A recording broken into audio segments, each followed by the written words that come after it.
Hey, what's going on? It's super cold. Where's my bag? There's my bag. Oh. Anyways, it's really cold out. Snow. With that, I want to talk about recovery today. So let's jump in.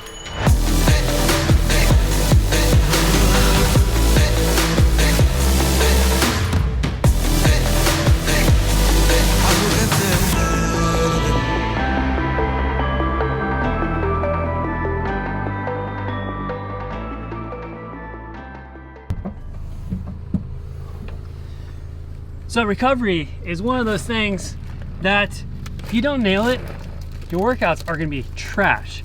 It's not something that I really work on when it comes to just my everyday life. Like, recovery is gonna be huge.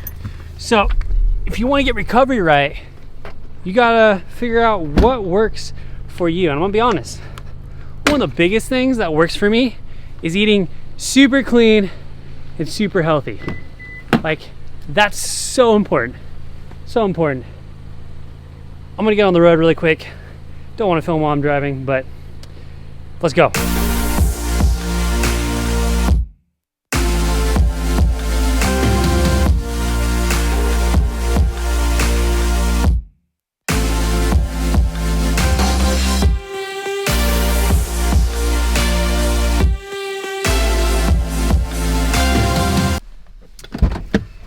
Now, I've talked about it quite a bit. Clean eating is super important when it comes to recovery. See, the clean fuel that I put into my body allows me to recover, to repair, to cut back on bad inflammation, to cut back on water retention, just all kinds of different things. It's gonna help my weight be a little bit more stable, things of that nature. So what I eat is super important for recovery, especially at my level. I mean, we're logging as professionals. I'm logging, this last year I did almost 15,000 miles and I put in just over 700 hours. This year, I'm guessing I'll probably be over 15,000 miles for sure. And I'll definitely be putting in a little bit over 700 hours this year as well. But I also do back-to-back huge training stress days, TSS days. This past week, I had 2 days in a row where I did 260 TSS each day. And man, I'm gonna be honest, it takes that out of you.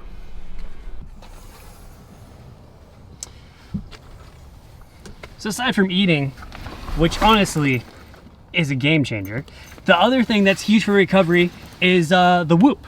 I use the Whoop all the time, 24/7. I wear the Whoop, I use the Whoop, I read the Whoop.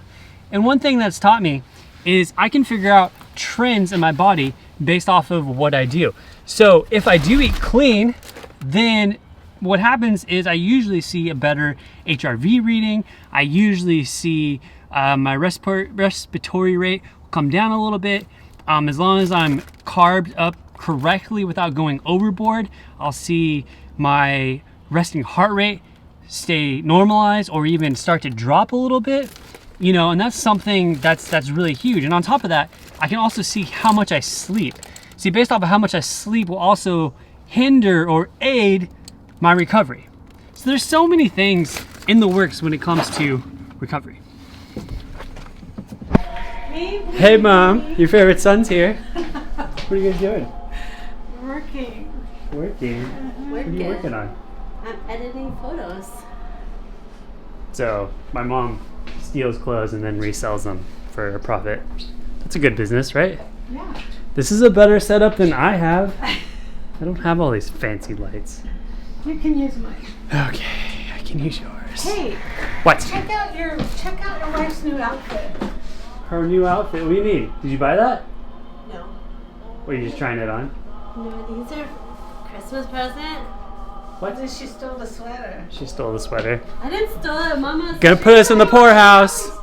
So when it comes to recovery, Whoop allows me to see all kinds of super cool stats. So one thing that I think is super cool about Whoop is the sleep. I mean, the sleep is something that sometimes I struggle with. I don't get enough sleep, and then I can also tell if I'm getting solid quality sleep or what type of sleep. And anyways, some other things that I've learned too is based off of my nutrition, my numbers change. So me and my nutrition coach were actually super good about getting my nutrition dialed, and we could tell from the way Whoop would react to how well we were getting it dialed. And on top of that, we were able to see how on the bike I was feeling as well on how that nutrition was coming along. So those are some things that I use for recovery, and here's some things I've been able to track, especially this last week. So last week was Christmas. During Christmas, oh my gosh, so tough. My eating habits were off, my sleep schedule was off, and here you can see the numbers of the way I was trending, and I really didn't ride that much either during those days, and everything was just completely kind of out of whack. Now today, I'm starting to get back onto my routine. This morning, things weren't that great on Whoop, but tomorrow I'll throw up what I have Whoop-wise and show you how things have started to get kind of back on track just from, a day and a half of solid back to solid sleep and nutrition, because those things are super key. But along with that, I do a lot of high volume training. I mean, I've been doing 18, 20 hour weeks so far. We're starting to up that a little bit now into 20 plus hour weeks, like 20, 22, maybe even 23. But it's also tough because, winter here, today was the first day we got some snow, so that made it hard. But all that stuff is going to require me to really keep my recovery dialed in. And there's all kinds of things that, like I said, there's going to be sleep's the component, eating right is a component, and then just overall taking care of my body and just resting and not allowing outside stressors to come into my life and play a role is also a key component. And that can be really tough to balance all three of those. So like I said, the holiday threw me off a little bit, but we're working on it. I think one thing that's different from pro cyclists and people who don't do this full time is for pro cyclists, recovery is extremely important because of the volume, because of the type of workouts we're doing, because of, doing, I've done plenty of 1,000 TSS weeks. Most people who are out just racing Cat 4 or 5, even some of the Cat 1s and 2s, they aren't putting in over, 20 hours a week. They're doing like 12 to maybe 15 hours a week. And you can recover relatively well on 12 to 15 hours a week without really having to dial everything in and get everything super, super focused. And that's where I think it differs when you become a professional. When it comes to putting in those massive hours, when it comes to putting in, 20 hours, 25 hours, 26, even 30-hour weeks, when it comes to putting all of that into play, recovery has to be dialed. And in a way, recovery is an art. And that is something that I've really, really worked on in getting dialed in the last year. It's a constant game I have to stay on top of. And it's something too that I'm always learning too, because sometimes I'll try something new and I'll find that my body responds really well to it. And then I'll try something else that's new and my body does not respond well to it. So recovery is something that is extremely important. Now, I think I can't really talk a whole much more about recovery. I've talked about it quite a bit today. But I just want to keep you going on this journey. I do want to take you to the supermarket and show you kind of what I'm buying and what me and my wife actually eat together. Because that's the other thing. Like, I have a spouse, right? So it's not just me. It's not just about me. So we find foods that, one, are solid for my recovery, and two, that she loves and she would love to eat as well. So that's something that we do together, and we actually enjoy that together. And actually, a lot of the meals that we make them together and we love them. They're some of our favorites and our easy go-tos that are just nutrient dense and packed with vitamins and minerals and all kinds of different things.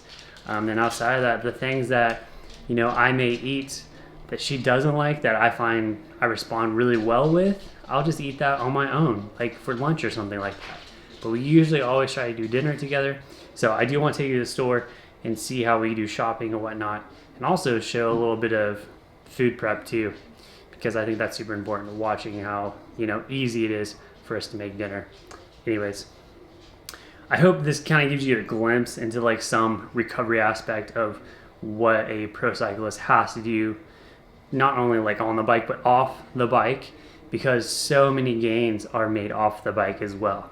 Yes, you do all that stuff on the bike, but once you get off the bike, that's where you allow your body to now process all the stuff you just did on the bike, like what you just did to it, what you put it through, and now your body starts to make those adaptations, and it's going to get stronger. So the next time you get on the bike, your body's prepared for that. So these are just some things that I've really focused in on when it comes to off the bike recovery.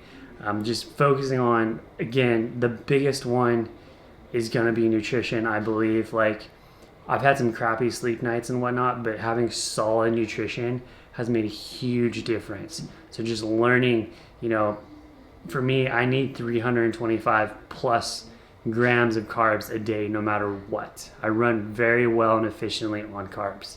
I need 100 to 120 grams of protein a day, especially with doing the gym. It needs to be up around 120 a day. Fat wise, I don't worry too much about fat. I get that from my olive oil, from my fish, from my different stuff like that. So it's not a big deal. Pistachios, like I'll just eat what I eat and I'll get the natural fat from that. But the protein and the carbs are the two things I really focus on. And then I think the second biggest thing for recovery is going to be sleep. Sleep is super important. I get around 8 hours a day. Sometimes it's 7.5. Sometimes, not very often, it's under 7. Sometimes I'm lucky and I get a 9 to 10 hour night. But that doesn't happen very often. Anyways, hope you guys enjoyed this. Keep riding and training hard. I'll see you guys in the next video.